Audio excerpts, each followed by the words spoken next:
Hip Hop Wars Part 2. Number 1, E40 versus Too Short. Who will win that battle? Too Short has been around 30 plus years.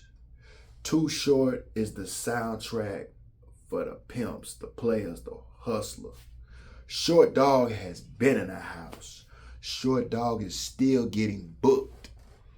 When Too Short moved to Atlanta, Too Short had a lot of battles and beefs. He took care of all that. Album number 10 is one of my favorite albums. Too Short is definitely getting it. Now when it comes to E40, he's the blueprint for hustlers. He's the blueprint for the independent grind. As a matter of fact, they both were signed to Jive Records. And E40, like I said before, he might be the only artist that has a feature with every artist from every generation. E40 is still going strong. E40 looks better than your favorite platinum rapper. E40's catalog is longer than the Great Wall of China. E40, Too Short, it can go either way. Who's the king of the Yay area? E40 got the slang. Too Short got the women. Too Short was known for the beats, banging in that trunk, and Banks kept him live. E40 was gonna sprinkle you with game. Everything he says go right over your head. E-Feezy is off the heezy for sheezy. I'm gonna go with about a tie. On any given day, it can go either way. But Short Dog and E40 has made an imprint on hip hop for sure. Number 2, Bone Thugs versus Wu-Tang Clan. When Bone Thugs came out, they were harmonizing and rapping at a fast, rapid pace. And their sound was like no other. Bone Thugs had it sold over like about 2 or 3 years. That was probably one of Eazy-E's best signings ever. Bone Thugs, Crazy Bone, Wishbone, Lazy Bone, Busy Bone was a force to be reckoned with. Even the name just was impactful. Bone Thugs, you could not miss. They could do it all. And when it comes to Wu-Tang Clan, the RZA, Ghostface Killer, Method Man, I can go on and on and on. Inspector Deck, the Genius, the Jizzle, whatever you want to call them. Wu-Tang Clan, nobody sounded like them. Their sound was very different.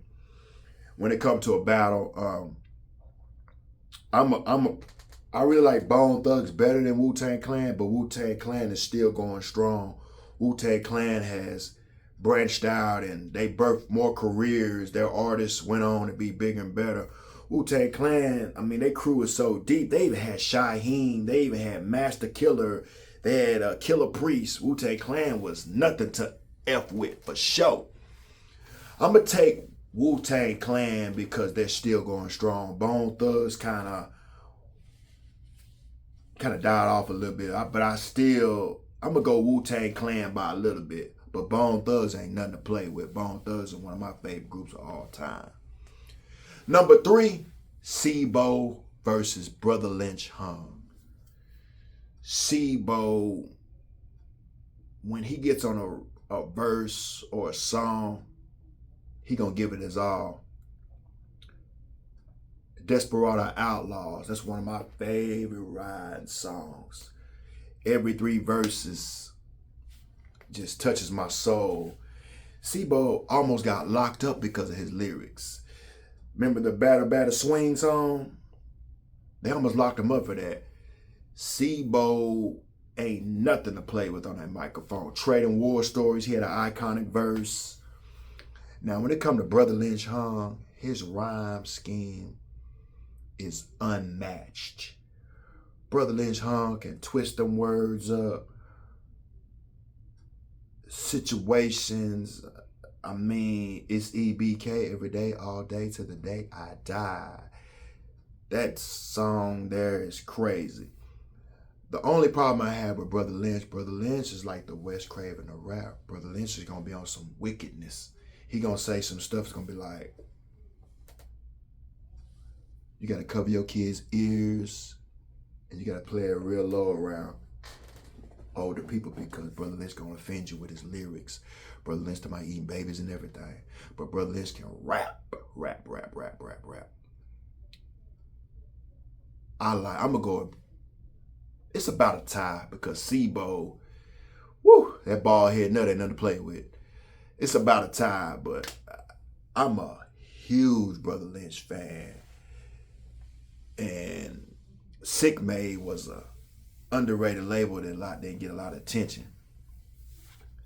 So that's a crazy battle. And they album that they did together, their joint album was crazy too. So y'all give me your opinion who you think Brother Lynch Hung or SIGEL. Number 4, JADAKISS or BEANIE SIGEL. JADAKISS, I don't think he ever spit a whack verse. JADAKISS, the way he did the Dipset at that versus battles single-handedly just solidified him even more as one of the top 5 NY artists of all time. Kiss of Death was a classic album. And when it come to BEANIE SIGEL, I mean, he was going bar for bar with the GOAT Jay-Z. BEANIE SIGEL in his heyday was killing it. He had Philly on smash. But that boy JADAKISS, man, that Yonkers great, is crazy with the pen. JADAKISS is gonna say some stuff that's mind-blowing. Now, when they had their battle, I mean, it could have went either way. They were saying some very offensive things to each other.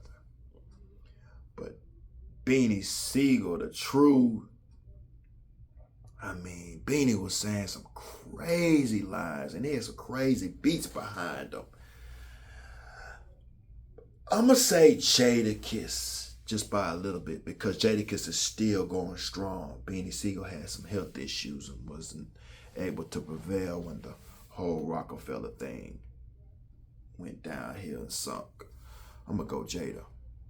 Ain't too many messing with JADAKISS. Put JADAKISS against your favorite rapper. He gonna give him the business. And number 5, the BRAT versus LIL KIM. So functified. The BRAT was ghostwriting. The BRAT can twist. The BRAT can paint a picture. The BRAT can do it all. And the BRAT was good looking. When she dressed like a woman and was feminine, whew, BRAT was very appeasing to the eye, appealing. The BRAT can rap.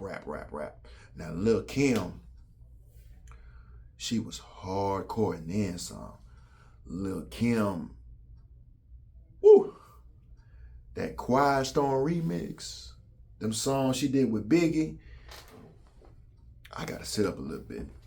LIL KIM is still iconic.